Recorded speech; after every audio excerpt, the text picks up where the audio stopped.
Parie sur l'app numéro 1 avec Unibet et profite de 100 € de bonus sur ton premier pari. Salut tout le monde, bienvenue sur Actu MMA. Alors, on sort de l'UFC Paris.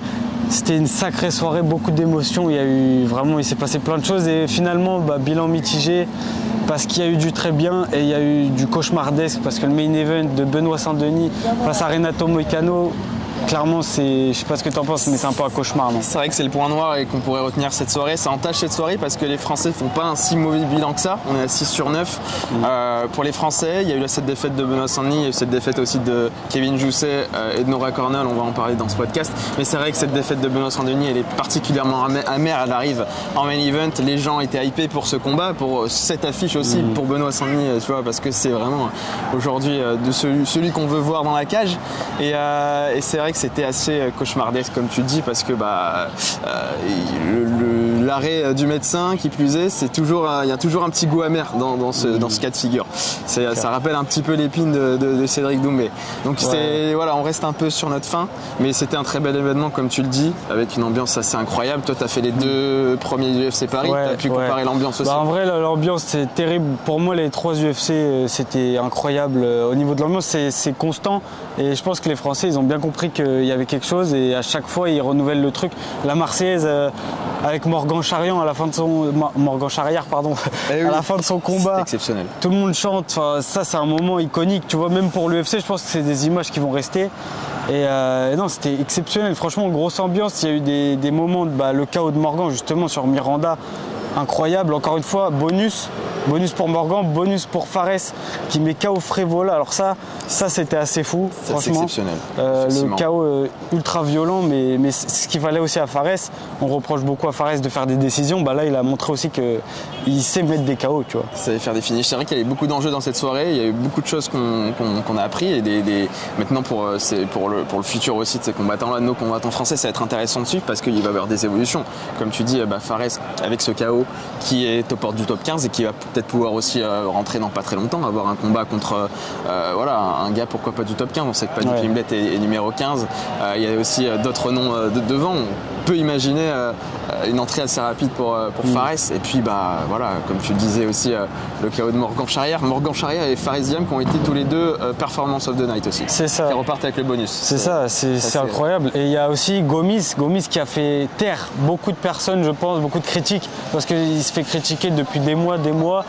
Moi personnellement je trouve que c'est un petit peu à tort parce que je vois pas tellement ce qu'il a fait de mal et en tout cas là avec ce combat il a montré qu'il avait du cœur face à un adversaire vicieux. Il a montré beaucoup de vices, le Brésilien.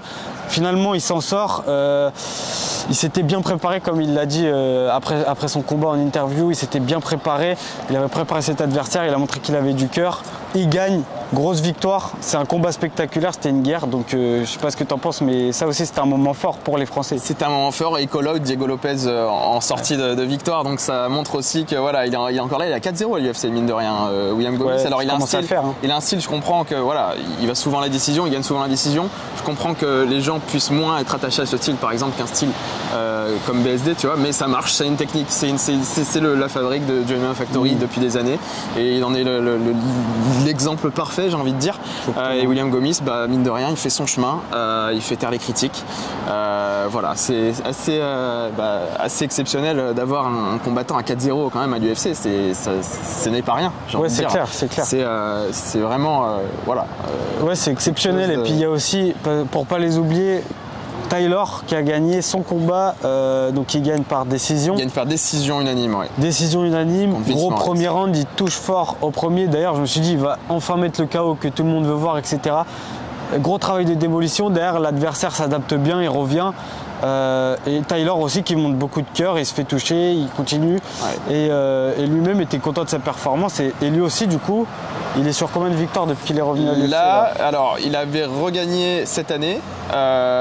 Donc là, il est sur 2 victoires. Il avait reperdu en début d'année. Donc là, il est sur 2 victoires. 2 victoires d'affilée. Donc là, depuis qu'il est revenu, il est sur donc là 2 victoires, une défaite. Donc là, il est sur 3 victoires depuis son retour l'année dernière. 3 victoires, une défaite. C'est propre. Contre Bacharat, qui plus est, t'as vraiment un gros prospect. Gros morceau, gros prospect. Donc, très propre. Donc très prometteur. Et puis de masterclass à la Taylor, comme on a l'habitude de faire. C'est toujours très très agréable à regarder.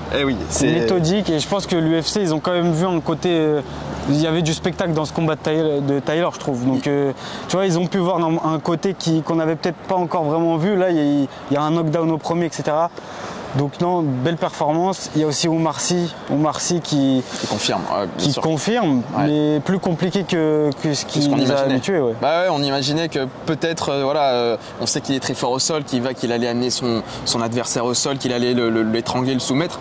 Il était solide. Hein. Il a été solide et il nous a montré aussi qu'il pouvait faire 3 rounds, qu'il pouvait être dominant sur 3 rounds. Ouais. Aussi, parce que c'est des interrogations qu'on peut avoir quand quelqu'un finit tout le monde très rapidement. On se pose la question que si le combat dure, qu'est-ce qui va se passer? Bah là, il a apporté une réponse supplémentaire. C'est ça. Et puis son adversaire très costaud en face, Oumar Sy qui perd pas ses moyens, je trouve. Il a montré finalement qu'il est, pour son jeune âge en tout cas en carrière, parce qu'il a commencé il y a assez tard le MMA, 19 ans il me semble. Ouais. Et là il a montré que finalement il savait quand même s'adapter, il remporte son combat et en plus il a une bonne mentalité, il veut prendre son temps, il n'est pas pressé, il n'était pas déçu de ne pas avoir mis un KO, etc. Il fait les choses petit à petit et c'est très très cool. Et là en plus il a montré beaucoup de striking aussi, il sait rester debout, tu vois, donc c'est intéressant. Bien sûr, c'est prometteur. Hein. C'est vrai que le gars en face, c'était, il avait combattu plusieurs fois l'UFC, il avait quand même un petit peu de bouteille, etc. Donc c'est une victoire qui est bonne à prendre parce que tu te dis, pour la suite, il nous a montré des très très belles choses. Exactement. Vraiment, pour le coup, c'est. Et après, bon, là, je crois qu'on a fait toutes les victoires. Hein. On a fait toutes les victoires. Gomis, on en a parlé. Ouais, on a tout fait, mais du coup, malheureusement, Nora Cornol qui entame la carte pour les Français, ça se passe pas. C'est pas cauchemardesque, mais ça suffit pas. Il y a Cavalcanti en face qui est très très très forte. Et il me semble que Nora aussi avait une petite blessure au pied qui l'a gênée pendant le combat. On voyait que sur ses high kicks, c'était beaucoup moins percutant. Elle avait mis un KO grâce à high kick. Là, je sais pas si ça a joué, mais en tout cas, ouais. Peut-être, mais en tout cas, défaite. Cavalcanti très très forte par contre en face. C'était un beau combat, mine de rien, bien engagé. C'est vrai que c'était un poison Cavalcanti à chaque fois que Nora essayait de prendre des initiatives, même au sol. Hein. Nora essayait de coller, etc. C'était assez intéressant de voir Nora dans cette séquence-là. Mais c'est vrai que Cavalcanti, à chaque fois, ça repoussait, ça se relevait, en striking aussi, ça la gênait beaucoup. Donc c'était une sacrée cliente en face d'elle. Donc il n'y a pas à rougir. Nora reste toujours en positif UFC à 2-1 et voilà, elle a claqué un gros KO cette année. Je pense que l'UFC va continuer à la mettre. Puis elle a un côté spectacle aussi, tu vois, que l'UFC aime bien. Je trouve que ses combats sont très intéressants, pertinents. Donc non, ouais. Non, il n'y a pas, Il n'y a pas à rougir en tout cas. Non. Kevin Jousset, pareil, assez jeune dans sa carrière. Il perd par finition, donc c'est deuxième round. Donc compliqué en striking, son sol, malheureusement. Il n'a pas eu l'occasion. Et à chaque fois qu'il amenait par des projections de judo, Bryan Battle au sol, en fait, Bryan Battle se relevait bien et Bryan Battle collait très bien aussi par rapport sur le grillage, dans les séquences de clinch, etc. Donc c'était très très compliqué pour Kevin Jousset. Et en striking, il se faisait beaucoup toucher. Il se faisait énormément toucher. Kevin Jousset, il avait par moments les mains basses aussi. Il a pris énormément de coups. Il en a donné aussi parce que il y a des séquences où il touche vraiment Bryan Battle. On se dit que ça aurait pu partir d'un côté comme de l'autre. Malheureusement, il prend beaucoup de coups. Et c'est ce qui aujourd'hui lui a coûté la victoire. Je pense qu'il y a quand même, pour Kevin Jousset en tout cas, il y a une belle marge d'évolution à faire au niveau du striking. Il prend garde assez basse, il prend encore beaucoup de coups et je pense qu'il peut éviter ça. Il a un sacré sol et s'il arrive à s'améliorer debout, je pense que ça peut être mieux. Il est encore jeune. C'est clair, il est jeune. C'était son premier combat en France aussi. Ouais, aussi. Public qui l'attendait. Public sauvage comme ça, je pense que c'est pas évident. Ah oui, clairement. Et malheureusement, main event, ça c'était franchement peut-être le moment le plus terrible de la soirée. Nassour, pardon, ouais, c'est vrai, on a oublié Nassour. On commence par. Par Benoît, on va finir sur une bonne note, je pense. C'est ça. Donc, Benoît, malheureusement, terrible, c'est terrible. Parce que Moïcano, là, il a montré que c'était un combattant d'élite et qu'il avait de l'expérience, 35 ans, Moïcano. Là, clairement, il fait une perf incroyable. Mettre au sol Benoît comme ça, dans une position aussi dominante, aussitôt dans le combat au premier round, c'était exceptionnel. Il s'est montré agressif face à Benoît, qui d'habitude, lui, est agressif. Mais là, Moïcano, avec son équipe, ils ont vraiment préparé un game plan nickel. Il était vraiment nickel ce game plan. Et le premier round, il est terrible à voir, quoi. C'est violent pour tous les fans et encore plus pour les fans français. Ouais, c'est vrai que j'ai été énormément surpris par ce combat. Et je pensais avant le combat qu'il n'y avait pas un monde où Moïcano aurait pu poser des problèmes au sol à Benoît Saint-Denis. Parce que, bon, Renato Moïcano, ceinture noire jiu-jitsu brésilien, une énorme pointure au sol. Mais Benoît Saint-Denis a des atouts qu'on a vus par le passé. Je me suis dit, waouh, j'étais quand même assez choqué de le voir sur le dos comme ça, se faire prendre, dominer. C'était étonnant. Et c'était très étonnant. Le round, c'est un enfer pour lui. C'est un enfer. Il prend des coudes, il prend un ground and pound sauvage. Je sais pas, voilà, il a eu énormément de cœur pour revenir, pour sortir déjà vivant de ce round. Ouais, c'était assez incroyable. Et gros cœur de sa part. Et puis bah oui, c'est. Et il fait un bon deuxième round, tu vois, il revient. Je pense que Moïcano aussi était un peu sur la réserve, il garde un peu son énergie peut-être dans le deuxième parce qu'il avait beaucoup donné au premier, mais Benoît revient. Encore une fois, on savait très bien que le mental de Benoît, c'est peut-être sa plus grande force. Il l'a remontré parce que vraiment ce qu'il prend au premier, c'est très peu de combattants même peuvent l'encaisser, je pense. C'est exceptionnel. Et malheureusement, je pense que dans le style de Benoît Saint-Denis, il y a un petit problème. En tout cas, dans le top 15, ça peut bloquer face à des mecs comme Moïcano, du coup, à des mecs comme Poirier. Il y a encore trop de risques. Il prend encore trop de risques. Et c'est ce que Moïcano a dit en interview d'après-combat. C'est que les forces de Benoît Saint-Denis, ce qui le rend dangereux, ça le rend aussi vulnérable. Et s'il arrive à te toucher, il te brise. Mais s'il ne touche pas, il est prévisible et c'est ce qu'on a vu. Moïcano n'était pas inquiété. On savait que ça allait être compliqué face à Moïcano. C'est un combattant expérimenté, intelligent, complet. Mais à ce point-là, moi personnellement, j'étais vraiment choqué. Tu vois l'expérience. En fait, ça fait 10 ans qu'il est à l'UFC. Il a combattu, il a affronté les plus grands, les meilleurs. Donc c'est vrai que ça peut aussi faire une différence. Benoît Saint-Denis est très jeune dans ce sport aussi. Ouais, c'est vrai, il est jeune. Et il est encore jeune, il a 28 ans, donc ça reste le début de carrière. Mais tu te dis, qui c'est qui va prendre par la suite? Tu te dis, parce que là, il est 12e, il reste numéro 12. Benoît Saint-Denis est sur deux défaites d'affilée. Alors il faut voir les noms aussi, mais voilà. Tu te dis, quel était le plan? Parce que là, le plan, s'il gagnait, c'était un hooker, quelqu'un, tu vois. C'est ça. Devant. Qui allait offrir une belle guerre aussi, tu vois. Donc ça reste un point d'interrogation supplémentaire.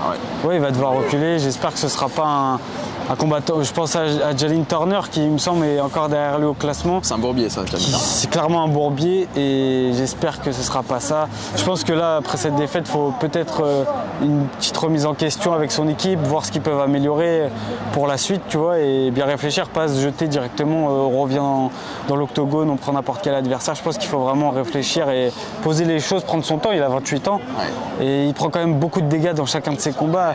Je pense que c'est un style spectaculaire, c'est bien pour les fans. Pour sa santé, c'est moins bien. Et pour la suite de sa carrière aussi, je pense qu'il y a des limites dans ce... En tout cas, son style, il faut qu'il le garde, c'est sa force. Mais il faut vraiment ajuster certaines choses pour que ça aille mieux par la suite. Un équilibre à trouver, Exactement. On va regarder ça. Puis voilà, on va quand même finir sur une belle note. Nassourdine Imavov. Faisons ça.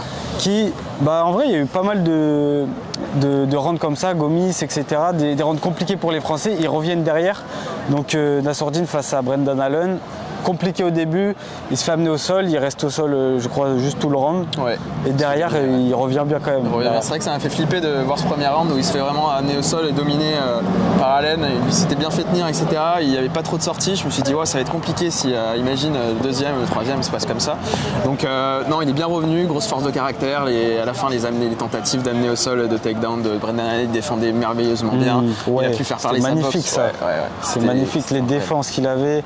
La boxe. Et il était un peu fatigué, mais tu vois, il a quand même tenu le choc. Il a tenu le choc et après il a fait parler son anglaise et à partir de ce moment-là, il en a pris aussi un petit peu. Mais en anglaise, il était dans sa zone de confort, il était dans son élément. Et c'est là où il a pu pleinement s'exprimer. Victoire par décision, dominant sur les 2 derniers rounds. Et maintenant, ce qu'on peut se demander, c'est... Qu'est-ce qu'il va pouvoir bien faire? Là, il reste qui? Adesanya devant, Strickland, Duplessis et Whittaker. Donc c'est les 3 anciens champions, les stars de la division. Donc clairement, peu importe qui ce sera derrière, soit ce sera pour la ceinture, soit ce sera face à un de ces gros noms là. Et il y a quelque chose à faire. En plus, Nassourdine là, il est vraiment, moi je le trouve en pleine bourre. Il est bien. Tu sens qu'il s'est amélioré sur plein de points. Dans sa carrière, avec Nicolas Hutt et tout, je pense qu'ils font un bon taf et ça se ressent dans la cage. Et là, En vrai, là, c'est tout droit pour Nassourdine, tu vois. Je pense qu'il doit reprendre du repos et derrière faire les bons choix. C'est clair, il n'y a pas 50 solutions. Là, c'est l'un des anciens champions qui sera devant lui sur une revanche contre Strickland. Adesanya, j'aimerais bien voir le combat. Adesanya, bien sûr. Les deux gros strikers. Ouais. Moi, c'est ça que je veux voir. Ouais. Ou alors, ils peuvent lui donner le gagnant du combat Whittaker. Ramzat, mais il veut pas combattre Ramzat. Ils veulent pas, les deux ne veulent pas s'affronter. Et lui, il a dit, il veut la ceinture. Et là, il est légitime très clairement pour. Limite, s'il a son title shot, logique. Ouais. C'est ce qu'il disait avant le combat, que là, il était à 2 combats de la ceinture. Donc là, il n'a plus qu'à combat. Ouais, il a dit, de toute façon, il a dit après le combat que c'était un combat max, mais qu'il voulait plus attendre très longtemps avant la ceinture. Et c'est logique, là, il a battu Jared Cannonier, Brendan Allen, Roman Dolizé, donc des gars qui montent. Jared Cannonier, pionnier. Ouais, clairement. Puis c'est en plus très belle perf, tu vois. Donc ce serait grave mérité qu'il ait son title shot. Et on lui souhaite en tout cas. Ouais, bien sûr. Voilà. Bien sûr. Bon du coup, belle soirée. Franchement, belle soirée en vrai. Belle soirée, 6 sur 9, l'ambiance au top comme les autres UFC aussi. Donc il n'y a rien à dire à ce niveau-là. Alors on garde un petit goût amer forcément pour nos 3 autres Français. Le main event et oui, voilà. Main event, Kevin Jousset, c'est vrai, voilà. Mais dans l'ensemble, on peut se contenter et se dire que c'était une belle soirée. 6 sur 9, c'est ouf. Et pour la suite, tu te dis, là on avait 9 combattants français, tu veux dire pour le prochain UFC Paris, on peut en avoir encore plus. Toute la carte. Ils vont faire 2 cartes carrément. Il y a trop de Français. Ce sera incroyable. Non, franchement, belle soirée. Et voilà, on garde le positif en tout cas. Oui. C'est tout, je pense qu'on a fait le tour. On a fait le tour de l'événement. Allez, ça marche. Voilà les gars, c'est tout pour nous. Et à la prochaine sur Actu MMA. Prenez soin de vous. Ciao. Salut.